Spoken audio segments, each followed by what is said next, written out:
Big boss Malayalam season 7 ഇന്ന് ആരംഭിക്കുകയാണ്. മത്സരാർത്ഥികളെല്ലാം തന്നെ വീടിനകത്ത് കയറി എന്നുള്ള വിവരമാണ് ഇപ്പോൾ ലഭിച്ചിരിക്കുന്നത്.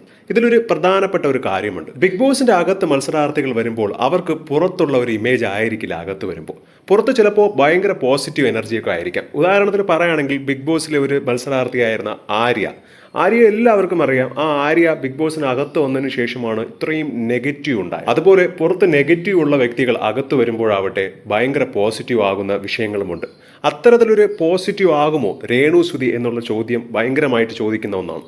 കാരണം നെഗറ്റീവിൻ്റെ കൊടുമുടിയാണ് രേണുസുതി ഇപ്പോൾ പുറത്ത്. പറയുന്ന കാര്യങ്ങളിൽ സ്ഥിരതയില്ല, കള്ളത്തനം എന്നൊക്കെ പറഞ്ഞ് ഒരുപാട് പേർ വെറുക്കുകയാണ്. അതുകൊണ്ട് തന്നെ രേണുവിൻ്റെ മൊത്തത്തിലുള്ള ഒരു ഇമേജ് മാറി വിന്നർ ആവേണ്ട സാധ്യത ഉണ്ടോ എന്ന് നമ്മൾ തീർച്ചയായും നോക്കി കാണണം.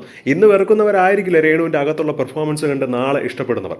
ഇത് മുൻപും ബിഗ് ബോസ് സീസണിലൊക്കെ നടന്നിട്ടുണ്ട്. പിന്നെ പുറത്തെടുക്കുന്ന അതേ കച്ചറ സ്വഭാവമാണ് രേണു അകത്തെടുക്കുന്നതെങ്കിൽ തീർച്ചയായും രേണുവിനെ അടപടലം മൂഞ്ചി ആദ്യത്തെ ആഴ്ച തന്നെ പുറത്തു വരേണ്ട സാധ്യതയൊക്കെ ഉണ്ട്. ഇതിലുള്ള മറ്റു മത്സരാർത്ഥികളൊക്കെ വെച്ച് നോക്കുമ്പോൾ ഈ ഒരു സീസൺ എന്ന് പറയുന്നത് ഭയങ്കര ഇമ്പാക്റ്റ് ഉള്ള ഒരു സീസൺ ഒന്നും ആയിരിക്കും എന്ന് എനിക്ക് തോന്നുന്നില്ല.